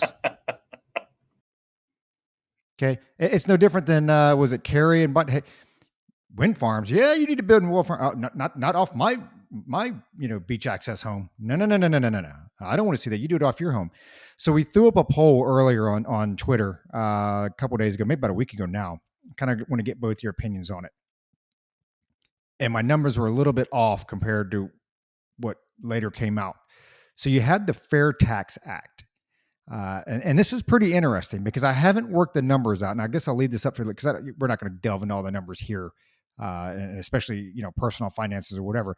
But I'd be interested to see or hear people's opinions on whether this would work in their favor or not. Now, I have a couple problems with it when you talk about the Fair Tax Act. First of all, it's not just a national sales tax because your local municipalities are going to charge, your state's going to charge. So whatever percentage comes out, you might as well just tack on top of that. So the number may sound good up front, but at the end of the day, tack on, at least another 8, 9, 10% to that, if not more. The other thing is, I don't know how you could base, well, maybe you can. I was going to say, I don't know how you can base a national or a federal budget off this because the numbers would be inconsistent because as inflation goes up, things like that, people just stop buying, right? They start hoarding money, or at least they used to. And that would decrease the revenue that the federal government takes in. But as we've seen in the last 3, 4, 5, 6 administrations, it really doesn't matter because they're just going to print more money anyway. But so Fair Tax Act, Josh, no income tax, no capital gains tax, no tax at all, no federal tax, no employee tax, nothing. Okay. But in place of that, they would do a 23% national sales tax on just about any new item that you purchase. That includes not just goods and services, but also like health insurance, whatever I'm assuming is on the marketplace, whatever service you use, there's going to be an automatic 23% tax that's going to be on top of that. Now, again, subtract the state because the state's going to throw 5%. The town I live in, I think we charge like 8.5% sales tax. So it's something stupid. Quick glance over your own. Is this something that you would consider? Do you think getting rid of all the other federal taxes that we have out there, and we're talking about death tax, capital gains tax, income tax, you name it, right? In lieu of a 23% national sales tax, is that something that you would consider, or do you think it would have different impacts depending on what income level you fall into or what income bracket you fall into? So all other taxes are gone. So you said capital gains taxes, federal income taxes, death tax, estate tax, inheritance, all that stuff is Correct. gone. Yep, it's Yeah, gone. I'd absolutely entertain hearing, more on a 23% tax. I do think that it would impact, those maybe, and I think it would impact the lower class, uh, community when it on goods and services. Now, there is a caveat to that. So what they have done, and I didn't understand it all, but basically if you make below the poverty level, you would essentially get a check back for the amount of goods and services purchased, the tax you paid on it versus what you make versus what the poverty level is to bring you up to the poverty level. So somebody who's below the poverty level isn't paying a 23% tax across the board, right? Which would be twice, if not more than that, than what they're paying right now. Okay. All right. Yeah, I gotcha. Yeah. Dude, I would entertain further discussion on that. That sounds okay to me based on all the other taxes that we currently pay. I definitely entertain that. Let me ask you guys something on this national sales tax. So, Roger, did you say real quick, because this could be a back and forth, you say 23% because I was reading 30. So initially, when we were asking the question, we put up on the poll, it said 30. I haven't read the bill specifically, but since the bill came out, I believe it's 23% now. Okay, so big difference though. 7% is huge. It's huge, and this goes to the discussion I want to have on this. Real quick, Josh was pronouncing his name because we all know how great Josh is at pronouncing people's names. We all know, including Ryan, that Josh is an expert on name pronunciation. And he was saying Stephen Curry. And I was like, I said in the chat, his name is pronounced like Stephen Curry. And Josh says, India, Delta, Golf, Alpha, Fox, IDGAF, how his name is pronounced. Okay, fair enough. I'll take that hit.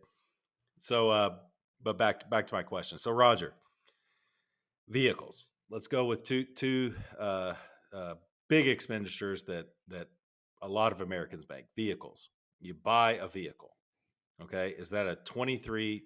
Is multiple? So don't answer right away. So that's a big expenditure, and you put 23% on top of your, cheap car these days, $37,000. Well, $37,000 vehicle, 23%. That's a lot of money on top of that. So you got to finance that or not. I don't know how that works, right? There's a lot of questions I have on this. Number two, housing market. What's that going to do to the housing market? Is the sales tax included on, a house that you buy? Because 23% on top of whatever you're paying, that's a lot. So I can see some, second and third order effects to this type of policy. I could see a lot more leased vehicles, but the housing market, I mean, how would that go? I could see how it could seriously affect what I personally buy. I'm not rich like our listener, Darren. That's a joke. Darren will get that. He'll think it's funny. I'm not rich like that, but I think it would affect what I buy. It might make me a little more thoughtful about what I buy. Because, third question, is that taxation still theft? Income tax, I get, it's like taxation is theft, I understand. But the federal government's now going to charge me for what I'm going to buy. Is taxation still theft? So I asked you a lot of questions there. I'll kick it back to you. So I haven't read through the bill. Well, first of all, it's not going to matter anyway because it's not going to pass. Versions of this have been floating around since 2015. So this is all hypotheticals and theory and whatever.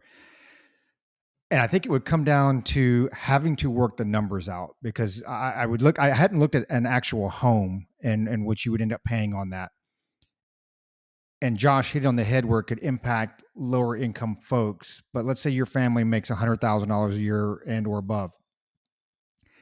Look at what you already pay in your federal tax, Social Security, FICA, any capital gains tax. And at the end of the day, you just have to work out the numbers.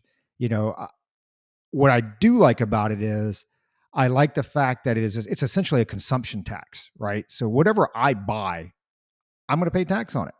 And so, and it's a flat rate. So as opposed to, and that's been my problem with tax all of a sudden, or all along is it's always more. It's more. Dude, just tell me what I owe. Why do I even need to go to an accountant? Just tell me what I owe. It's the 25%. It's the 30. No politician will tell you that. How much do I owe? Is it 40%? Is it 45%? Is it 50? Just figure that number out and just take it and be done with it. Because right now, and you know what, this will be interesting. I have to work this out over the next couple of weeks, because when you look at what you're taxed on already from your income, you're still already paying a sales tax anyway, not a national sales tax, but you're already paying a sales tax. You buy a house, you're paying property tax every year. If you sell your house, if you sell it within 2 years, or if it's over a certain amount of money, you're paying a capital gains tax on it. You're paying taxes 3, 4, 5, 6 times on the same dollar that you've earned. So, long story short, I'd have to go back and look at it. What I do think, and again, I have to go look this up, so don't take it as gospel. I think they're also asking for the repealing of the 16th Amendment with this bill. So another reason why it won't pass, which is obviously gives Congress the the right to tax, taxation. So initially, I like it. I think I'm like Josh. I like the sound of it because I just want to know what I owe. This is the money. This is the flat rate, and at the end of the day, I feel like I have some control because maybe I do lease a vehicle. I think that's something that you do factor in where, hey, maybe you don't buy a vehicle because of the tax you have to pay versus leasing a vehicle. But you know what the difference is? I'm making that choice. Nobody else is making that choice for me. And if you're in a position where you can afford it or it works out for you financially, then you'll make those decisions. If it's time to cut back, I can cut back what I purchase and make a significant dent in either what I owe or what my debt is going to be at the end of the month, right? Because if it's a 23% tax, hey, guess what? Some of the luxury items that you would typically buy when you get, a couple extra dollars in your pocket and this and that, maybe you just don't buy that, right? Or like we said, when inflation goes up, things are more expensive. Hey, there's certain things that, hey, maybe we don't buy the organic eggs this month. We're just going to get regular brown ones that came from the farm, right? Because they're $2 cheaper. But that's a pretty significant impact when you start talking about 23%. But at the end of the day, I would have to work the numbers out to see how it actually pans out in the end. Yeah, I can see that. Josh. I just the amount of taxes that we currently pay is absolutely insane. I read an article yesterday to where this lady, she had a home, it's the story is, I mean, it's all over the country. They build a house and it's, eventually urban creep, urban sprawl, encompassed it. And this house, this lady, this is the house that she grew up in. The house is paid for, right? There's no mortgage on the house. There's no nothing, but she couldn't afford the property taxes, after a while, because tax rates kept going up and stuff. So she couldn't afford it, the property tax on it. So she had to sell it. And so it's like, when do you actually own it? You don't. You never fully own your house or your land, right? Because every year you have to pay property taxes, unless you're exempt for one reason or the other. But you think about that, you will never fully own your house. You can live in it, until you die. You pay it off. Guess what? Every year you're still paying taxes on it. And this goes back, and we've talked about this before. It gets me so fired up. Like, we started a war with the strongest country in the world at the time over a 3% tax.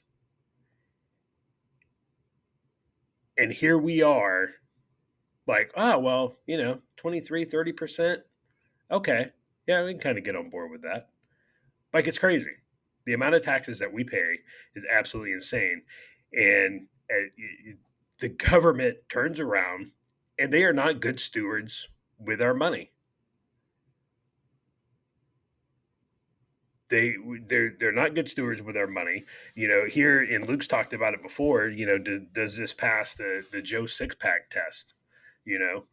Would this be okay for me to do, to spend, taxpayer dollars on? And the government's making it rain like Pac-Man Jones. And then they're asking for more. They wanted more yesterday. They wanted more today. They're going to want more again tomorrow. It's absolutely crazy. I don't. It drives me nuts. It gets me going. I hate it. Absolutely hate it. Yeah, I did. I didn't really think about it that way, Josh. I should have. It didn't occur to me until you just said it. Is that, yeah, you can pay off your house, but I know folks 100%. I know folks personally who owned a house and had to move out of it because the property taxes were just too much. And yeah, when you put it that way, you never truly own anything. Yeah, it's a little bit maddening, man. Makes you wanna stand up a militia. Don't cancel us, YouTube. Don't Oh investigate me, Lord. FBI. It's just yeah. Boy, go back and listen to our old episodes, man. We get pretty worked up on this stuff. So I don't know if Roger's stuff is good. Roger, you good? I do have one more thing if you got a minute. No, I got a minute. minute? I got more than a minute. I just hope you're recording. We're having like some technical freakouts here. No, we're good. Okay, so here's the we're good. last thing that I have. No, So, I- and I'll throw this out to a couple of these questions to both of you, as far as where you think we sit at. So, President Biden came out and said, as of 11 May, the COVID emergency will be over. So, not 10 May, not 9, not I don't know where 11 May comes from. It's just it's 11 May, right? Whatever. Take a guess out of 100%, okay, of the federal workforce that is still not back in space. Josh, what percentage of the federal workforce is not back in space? Take a guess. I'm going with 70%. So you think 70% of the federal workforce is not back in space? Yeah, I think 70% of the federal workforce is still working from home. Okay. I was going to ask Luke what he thought, but apparently he does not care how much of the federal workforce is not back in space. So actually higher than what I would have said. And I'm shocked at the number. 47% of the federal workforce is still not back at work. 47%. I cannot find. I honestly, I was like 25%. When I first heard it, like 25%, easy. Yeah. I would have never thought that 47% of the federal workforce is still not back at work. Let's think about this real quick. I know you got another point, Roger, but let's think about it real quick. What is the biggest federal employer? I'll answer the question I asked. This is DOD.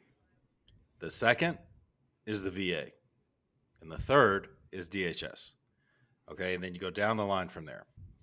What is the majority of the workforce? Is, if you want to call it the S1, personnel, human resources.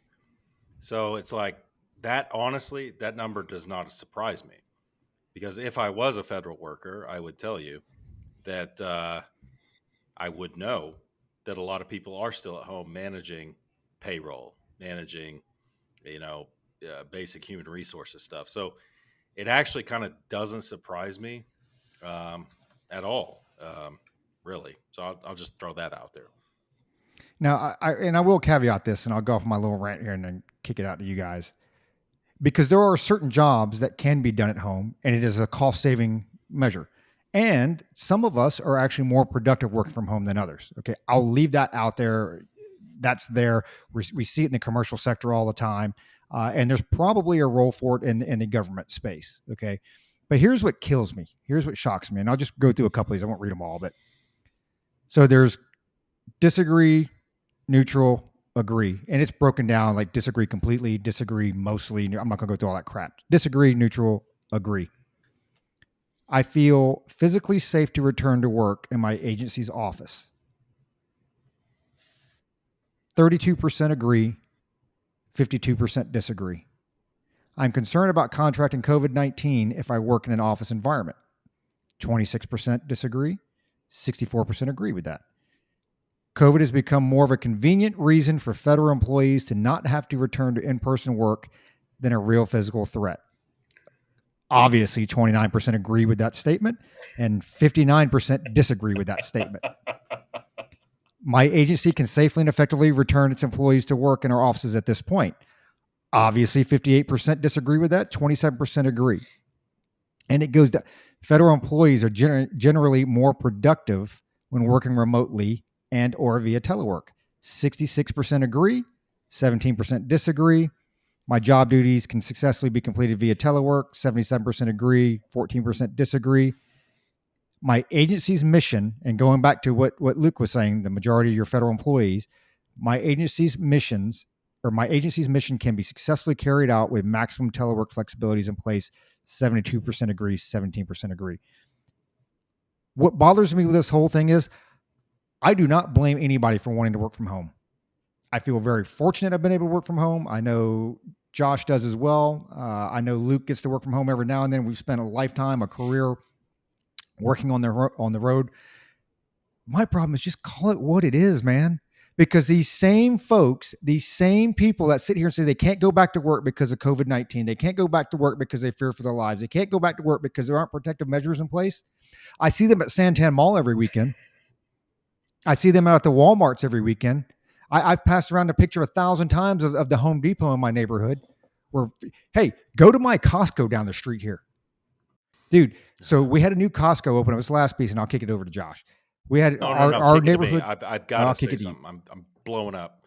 Our Costco opened up last weekend, right down the street. You guys both been in my house, down the street, not even a mile down the road, maybe a mile and a half down the road. Open up in our town.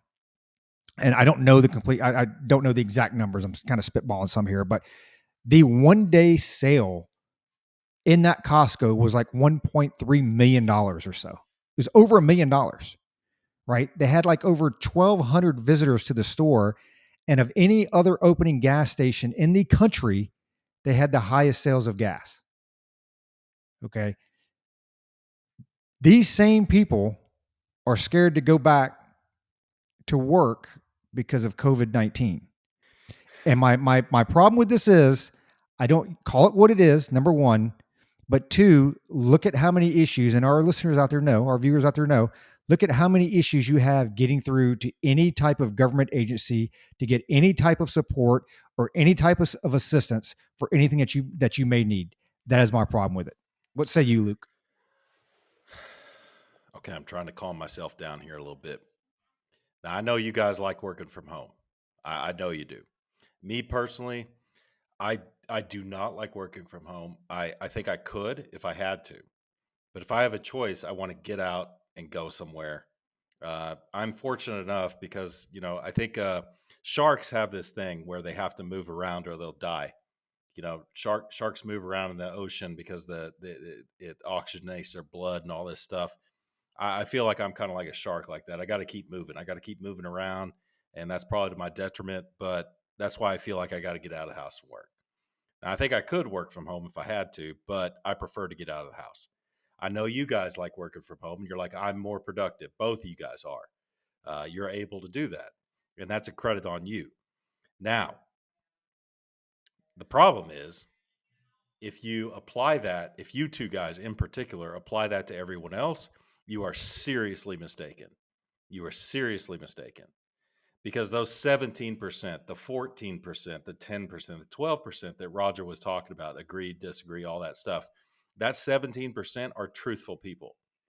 The reason the 77% and all this stuff want to work from home is so that they can be lazy. And that's all there is to it. You guys work hard. You're driven. You have a mission, whatever it is, and your job that you're doing that you want to complete, and you're better doing it from home. Let me tell you something, and the audience knows this, and you guys do too. I'm not telling you anything you don't know. The majority, the 77% of federal employees are lazy. They want to stay at home. They want to be lazy. They want to, sit down and spend 6 hours playing Call of Duty or whatever the hell it is they do, sip mango lattes and stuff like that. It's just, I think this work can be done from home. But I do not think with certain federal employees in the private sector too, I do not think, and this is why Elon Musk wants people to go back to work. Man, I want to crack the whip on you because the majority of people out there need the whip cracked on them. That's not being racist. It's a figure of speech. Y'all get over it. It's a metaphor. I'm just saying, the majority of the people are lazy. They need a supervisor. That's why we have supervisors. That's why we have managers to look over your shoulder to make sure you're doing your work. Now, I think we're blessed as a podcast with our audience to have a bunch of, self-motivated, self-starter people listening to this. And so it's hard for us to understand, us being, the three of us and the audience. It's like, how can people not be motivated? Why are so many people lazy? Well, man, just look at the world around you. I just get worked up at this. Roger touched a nerve, man. He's Barbara Walters, he's Oprah Winfrey, he's Dr. Phil, he's Maury Povich, all in one in this episode. So, man, I just had to rant. I'm sorry. I had to go off on that. But you guys are self starters. You're motivated. You're able to work from home, but you are the exception. You are the 3%. FBI, man, we're gonna get flagged for this one. Josh, I went off. You go ahead.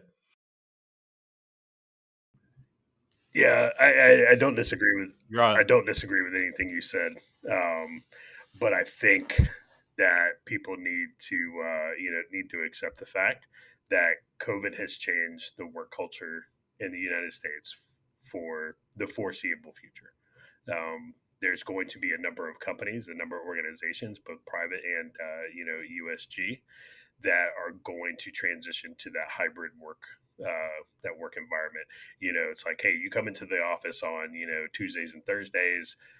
Group A, you come in on Monday, Wednesday, Fridays. I think we're going to see that for those jobs that can be done from home. A lot of companies, I see it on my side, they're actually starting to incentivize people to work from home, because at the end of the day, it lowers overhead. That's less cubicles I have to build, and that's just expensive, right? For folks, when I can mail you a laptop and a phone and be like, and here you go, right? Um, so I think we're going to see more of that. I think it's here to stay. I don't think it's going to change anytime soon. So, um, real quick, I know we're getting close on time, so I've just got I want to shout out one company, that's we really started following them on Twitter and engaging with them. We talked about coffee on here. We give Black Rifle a hard time, deservingly so, because they're a garbage company, with garbage leadership, and we don't like them. They threw Kyle Rittenhouse under the bus. They went woke, and they're just a terrible company with terrible people. Don't drink their coffee. If you have some in your house, go throw it in the trash right now. Just don't patronize them in any way, shape, or form. The company you should be looking at is North Arrow Coffee Company. North Arrow, they're an America First, pro life coffee company. They're on Twitter. You can find them at northarrowcoffee.com. They're on all the socials. Go check them out. They're not afraid to take some unpopular stances. And they've actually, to the detriment of their own business, taken some unpopular stances on social media that's cost them customers. But again, they're doing it for the right reasons, and I think that we, and me included, we need to put our money where our mouth is when we talk about not supporting woke companies and woke businesses. And I don't know, there was an app, I can't remember the name of the app, Roger, that you told me to download to take a look at. Public SQ. Okay, yeah, maybe I'll kick it over to you for your final thoughts, and if you want to pitch that, or let everybody know about it, then go ahead. You have anything? Any shout outs or anything, Luke? All right. App, and I haven't fully vetted this. I think this came from Trump Jr. and then my wife sent it to me. But basically, it's an app called Public SQ. App on the iPhone. I'm assuming they have one on Android or whatever else. But basically, companies register on this thing, and it's all goods and services, and it's people that are basically like us. They actually love America. They actually like our Constitution. They like the Bill of Rights. They like our founding fathers. They like our freedoms. It is American First group. So, like Josh said, more and more understanding you can't do it with everything. We always give them a hard time for owning, a communist China Jeep, but the reality is you can't do it with everything, right? Because otherwise you would just be sitting naked in the middle of the woods somewhere, because some component of something, of anything in your house, comes from somewhere else. But where I do have some discretion over, where I spend my funds and what I do support when I can, I have found myself more and more going out of my way to support, Made in America, even if it's a couple cents more, if you're in a position to be able to do that. But again, at the end of the day, man, you'd asked me 12 years ago with 3 kids at home, it's a different ball game, right? You're trying to stretch every penny, especially with inflation. But hopefully, our folks are either there now or get to a point where, you can be a little picky with where you spend your funds and at least going to a good cause. Because if it doesn't, the problem is this, right? It's the short term gain versus long term gain. You may be saving money up front, but what ends up happening is you're donating your funds to those people that are going to use those funds to fight against you and everything you believe in and everything you stand for. And I'm not going to sit here and get too far off this or on the soapbox, but you look at inflation, you look at gas prices, this and that. Hey man, that comes back from Democratic support. It's fundraising, it's money. And how do you think these folks get this money to donate these millions and millions and millions of dollars? And they both sides do it. Okay. Republicans do it, Democrats do it, libertarians suck at it, which is why they can't put up a quality candidate. But your money, where you spend it, who it goes to, the CEO of that company, the board of that company, it goes to causes, hopefully, that you support. So, I just ask everybody to be a little bit more cognizant when you have the opportunity to do that. But again, it's case by case basis. That's all I got, Luke.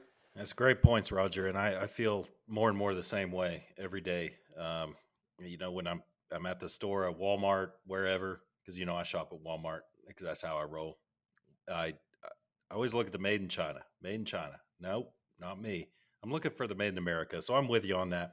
I'm trying to keep this short. I got a lot of shout outs tonight, but we've noticed a lot more listeners, a lot more viewers on YouTube. We really appreciate that. And that probably has something to do with Roger breaking the algorithm there. And so thanks to Roger on that for figuring out that social media thing, since he's the social media czar. No, he's not. But thanks, Roger, anyway. We call Kamala. Josh Kamala. That's his That's me. nickname. Thanks for Josh. He's kind of up late. He had a long day today. Appreciate you hanging with us, Josh, and figuring out that connectivity. And thanks those who are engaging more on Facebook, social media. Thanks, Josh. We really appreciate y'all doing that. We've asked y'all to do that. You have been. We notice it. Although we don't maybe call you out as much as we should on the podcast, we appreciate y'all doing that. That keeps us going, keeps us engaged, and we appreciate it. Of course, we'll go down the list. Rodney, we called you out. Darren, Scott, Jesse, my white friend Diego, Dylan over there in El Paso, New Mexico. We appreciate you listening. Dina, appreciate you. A couple things, a special shout out, and I know this sounds cheesy, but y'all think about y'all's dogs, man. I know Josh loves his dog. Roger loves his dogs. They've graced our cover art a couple times. Those dogs, they're beautiful dogs, and I love them. Love my dogs too. Our listener Grant, it made us really sad. His dog passed away from old age. They had to put him down. That was a tough thing for them to do. This dog was a beautiful dog. He was a lurcher. If y'all don't know what a lurcher is, this is a dog. It's a cross between a greyhound and like a sight dog.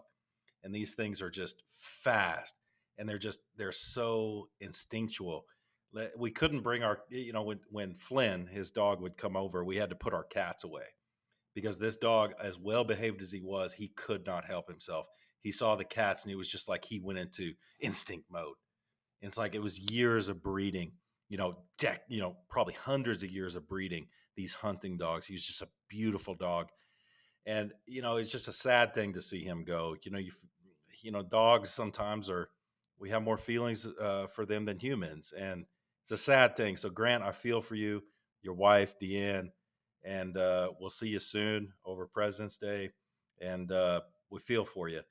And on that note, I'll give a shout out to Eric and Candace. I kind of wanted to bring this up in this episode with, your pets dying and what you do and how you'd react to that. But maybe we'll save that for another episode. Eric and Candace run a business out of Amarillo, Texas. I think we've mentioned them on the podcast before.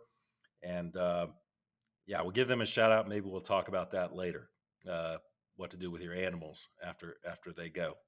And we might have some differing viewpoints on that. But till then, Roger said, choose how you spend your money wisely.